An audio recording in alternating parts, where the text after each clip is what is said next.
Before I get started, this video was filmed before the events of Hurricane Helene. Hurricane Helene showed us what domestic misinformation could do, and in many cases, people just did it for internet points and clicks.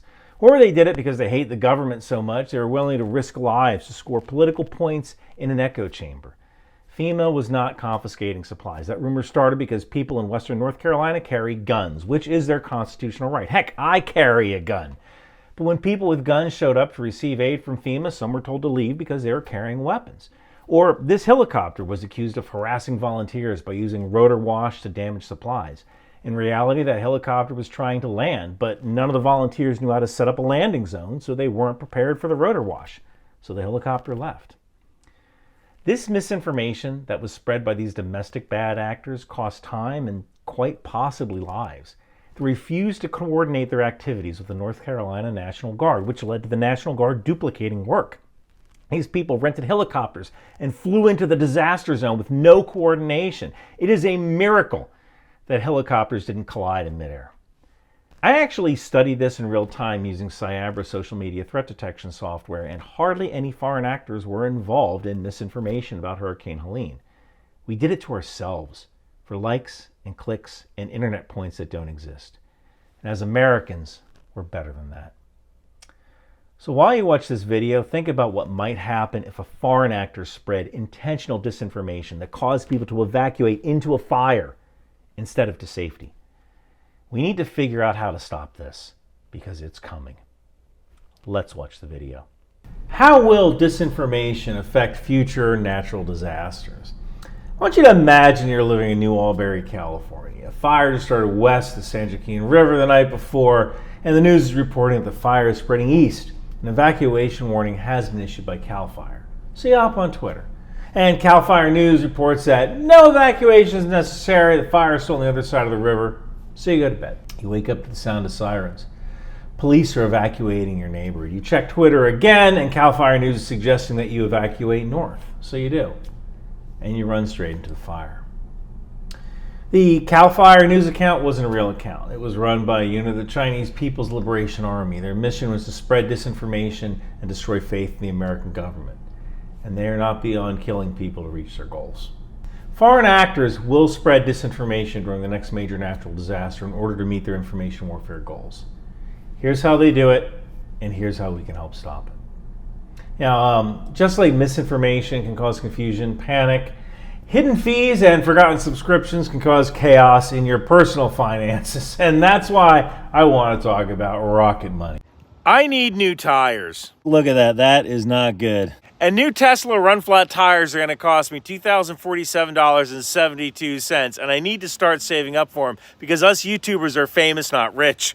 Now, I am a Rocket Money subscriber, and Rocket Money helps keep my budget on track. I get notifications from them whenever I spend too much money. Using Rocket Money, this is what I spent last month, and this is what I've spent this month. So many of you people watched my Hurricane Helene videos and bought t-shirts that I was able to donate a significant amount of money. But Rocket Money still flagged it as, what the heck did you spend all this money on? And a lot of people talk about how you can use Rocket Money to reduce your bills or to find subscriptions that you forgot about. And yeah, Rocket Money is really useful for that. But I like to use it for budgeting because budgeting is really important when you're living on a limited budget like me. So to save more and spend less, join the over 5 million members using Rocket Money today. Go to rocketmoney.com/Macbeth to get started for free, and you can even unlock more features with premium. Now, I wrote a paper about this for the Australian Journal of Emergency Management, and I went and presented on this subject in Australia for both the first responders and the Australian Department of Defense.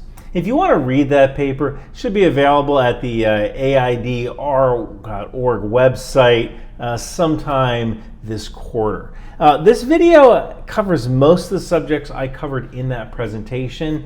In this case, I'm going to talk about the difference between misinformation, disinformation, and emotional truth, the difference between bots and sophists, the phases of disinformation campaigns, the magic disinformation kill chain, deceptive imagery persuasion, disinformation hardpoints and launching systems, the challenges for emergency responders, limitations of existing remedies, and possible remedies for the future.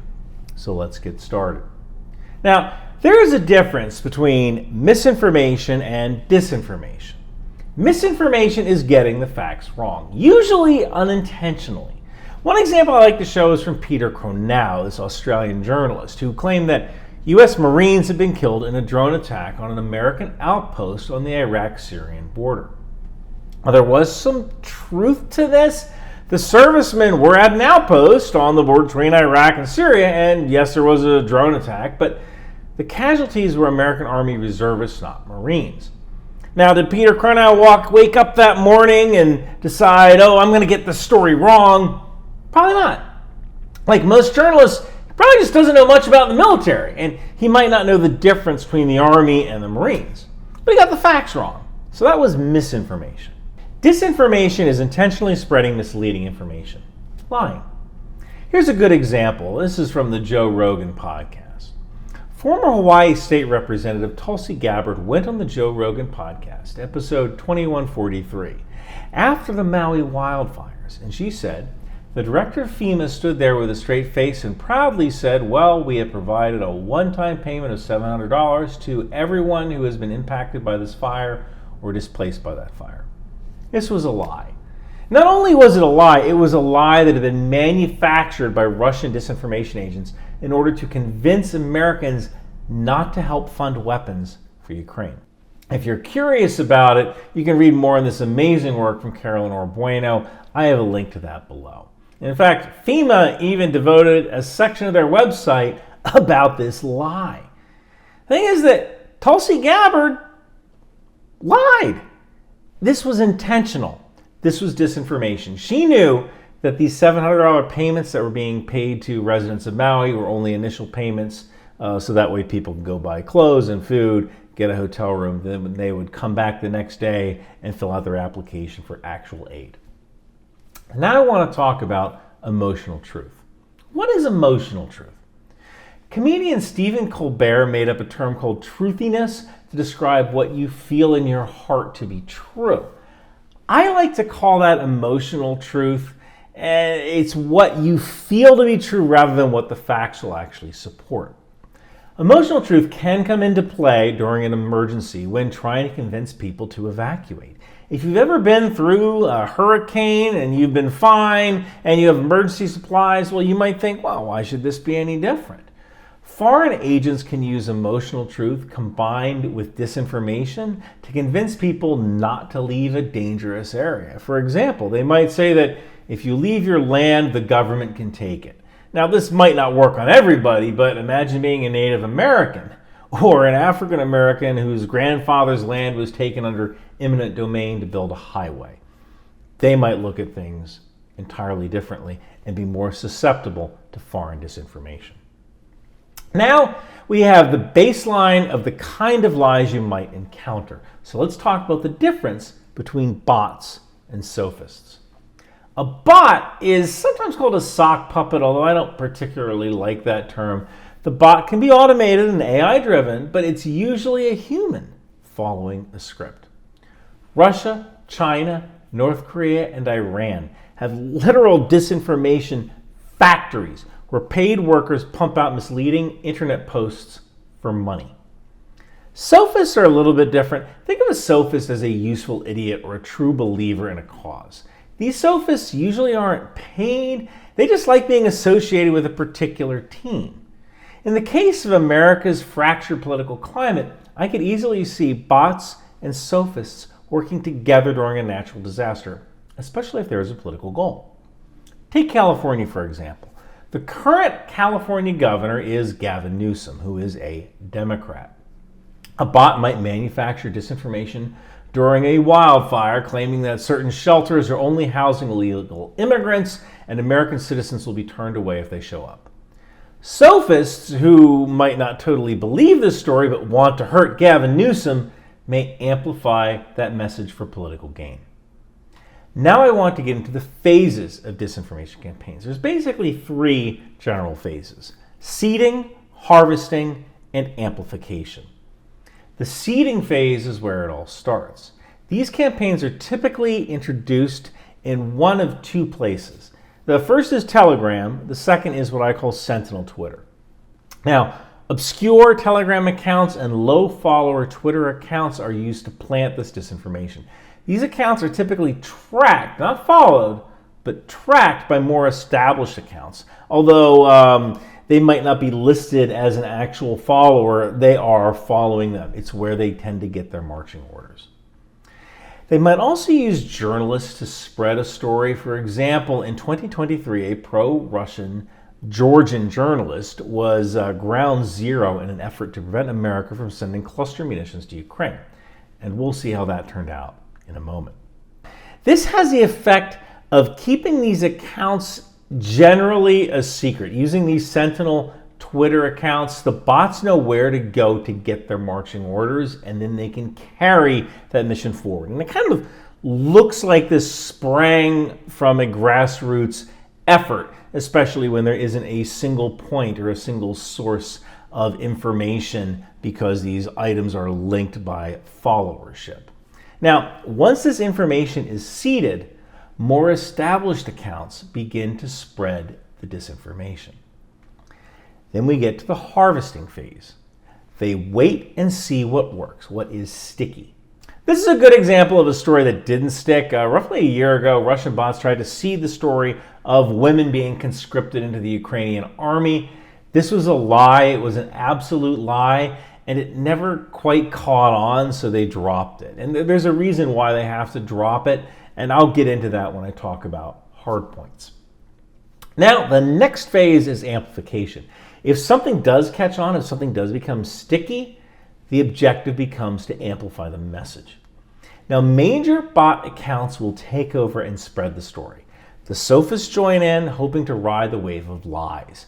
The ultimate objective is to get on the Western news or get a major Western influencer to repeat their message. In the case of cluster munitions, American lawyer and political activist Robert F. Kennedy Jr. described cluster munitions using the same exact keywords that were planted by the Russian disinformation agent from the nation of Georgia that I mentioned above. In this case, cluster and horrific. The words cluster and horrific were used. Robert F. Kennedy Jr. used the same exact language that he was programmed to use by that Georgian journalist who first seeded the story. Now let's talk about the magic disinformation kill chain, which you can kind of think of as the marketing plan for disinformation. You know, when Coca-Cola wants to come out with a new soft drink, they do their research and they set up their targets. Who do they actually want to sell to? Disinformation actors are no different. Now, MAGIC is an acronym, and there are 5 phases in the magic disinformation kill chain. Number 1, make the goal. What is the end state of the campaign? Do you want to create distrust in emergency services? Do you want to discredit the governor of California? What's your actual goal? Now, let's say in this case you want to make people believe that illegal immigrants have special disaster shelters that American citizens are not permitted to enter in order to discredit the governor of California. Then you acquire the target. What are you aiming for? Who is the target audience to consume your disinformation? Like any advertising campaign, tailoring it will make it a lot easier to create effects on target. In this case, we might target voters who are upset with America's immigration crisis. Next, you generate the disinformation. Ideally, you want to use easily identifiable keywords. For example, sentences like government shelters for illegals only, or taxpayers denied access. Now, you infiltrate the target. Use a picture of a group of ethnic minorities who are receiving aid at a shelter. Throw this up on Telegram, Facebook, and Sentinel Twitter. The picture may be taken from the internet or repurposed and generated by AI like I did with this one.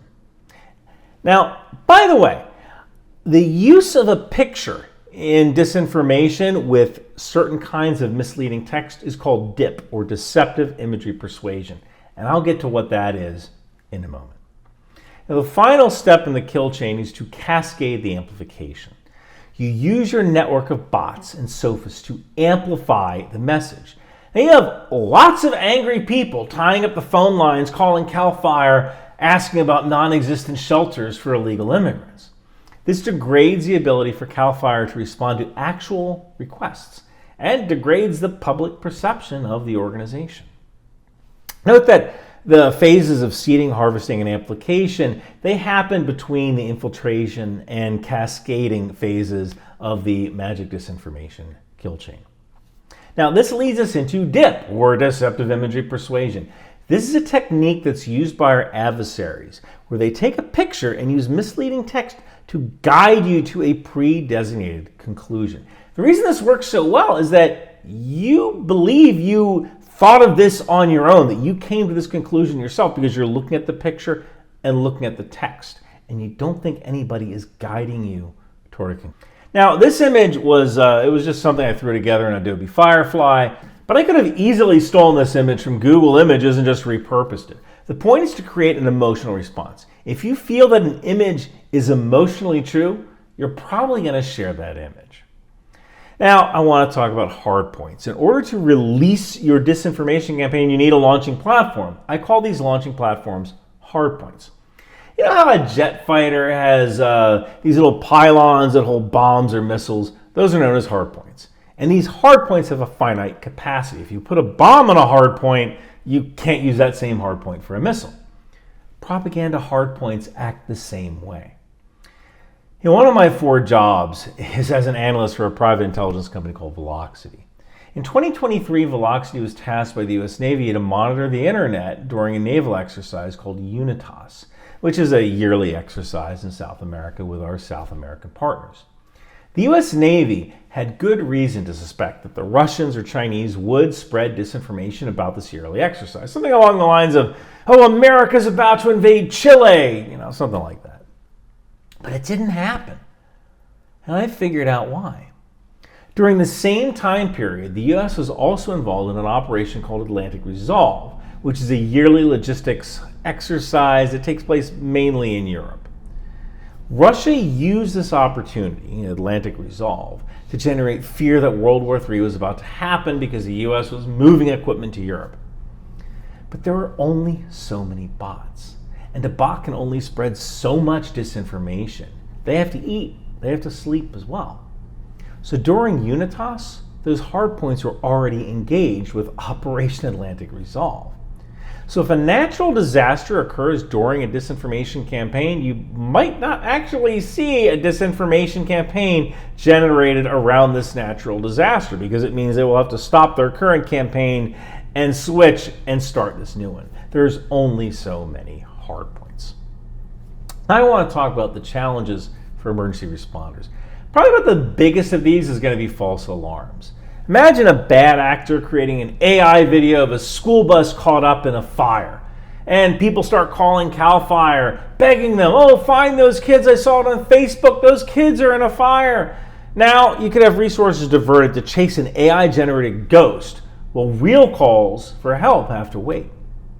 Next is false evacuation routes or shelter. Our adversaries are not beyond giving false information in the hopes that people will take the wrong evacuation route or go to non-existent shelters or aid locations to increase distrust of government. Next is exploiting fear, division, or violence. Look, the U.S. hasn't always treated our minority citizens fairly. Back in 1932, the United States Public Health Service studied the progression of syphilis in African American males. They were promised free medical care, but they weren't exactly told they had syphilis. It was called the Tuskegee experiment. And while that study was a major breach of medical ethics, if you were African American whose grandparents were part of that study, how likely would you be to trust the government on medical advice? So, foreign actors could use historical incidents to drive present-day fear or division, or make people more reluctant to accept government treatment or services. Next is spreading fake health information. We saw this during the COVID-19 pandemic, where Facebook allowed a rumor to spread, mainly in the Philippines, that mixing rum, bleach, and fabric softener could create hand sanitizer. Our adversaries may manufacture false medical advice to actually create medical problems during an emergency to stress the system. And finally, our adversaries may encourage panic buying to create economic crisis. Now I want to talk about the limitations of existing remedies. Now, currently in the U.S., our remedies for disinformation are really limited. The First Amendment protects free speech, and yes, that even extends to lying. And any legal remedies for particularly bad conduct, such as the case of Alex Jones spreading lies about the tragedy at a Connecticut elementary school, could take years to resolve. So there's really only 4 steps that we can take right now. The first is real-time monitoring. Knowing you have a problem is the first step to dealing with the problem. And real-time AI monitoring of online disinformation is that first step. Now, a good example of this is the recent claim that a nuclear weapon was used by Israel in Lebanon. This is demonstrably false. Yet this accusation persisted for days, long after any kind of radiological fingerprint would have been detected. So why didn't Twitter shut this down? Well, money, right? Clicks create money. And shutting this down by using AI to flag these kinds of posts would be trivial. You know, in the case of something like a natural disaster, we know the truth. We know where the fire is. We know where the hurricane shelters have been set up. We know the distribution points. We have the source of truth. So if we know the truth, we can use AI to automatically flag things that are false. Now, how do social media companies deal with that? That's a different story. But step 1 is find the disinformation in the first place, and that is trivial to do with AI. Next is the creation of AI chatbots. Every state should have an emergency services app that uses AI to answer questions. These answers can be updated in real time, such as the location of the closest shelter or the safest evacuation route. And this is something that we could do today in just a few months, which could act as the official source of information during an emergency. Next is public awareness. In the US, you dial 911 to report an emergency. And this concept was first thought of in 1957, recommended by the federal government in 1967, and didn't reach 93% usage until the year 2000. Creating public awareness of a chatbot system will take time, so we need to start now. Finally, we need to collaborate with tech companies so that disinformation relating to natural disasters can be identified and stopped. Now, I know that some companies like Facebook and TikTok and Twitter, outrage creates clicks, and clicks mean eyeballs, eyeballs mean money. But there is a point where public safety during a natural disaster means a little bit more than a couple of extra dollars.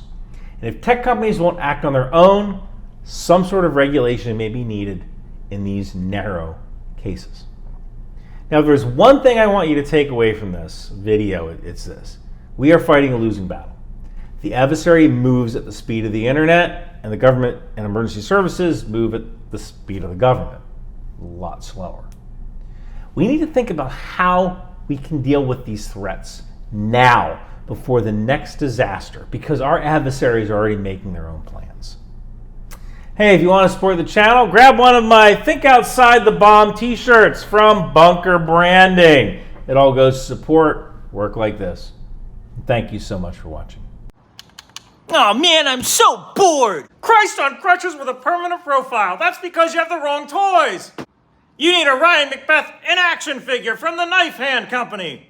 That's right, Ryan Macbeth in action figures go everywhere. Put them on your desk, your Crocs, your keychain. You can even ask Ryan advice. Ryan, why does Daddy ignore me when I'm over his house for the weekend? Because your new mommy is way hotter than your old mommy. Trading cards. You get a free trading card in every box. Now that's Ryan-rific.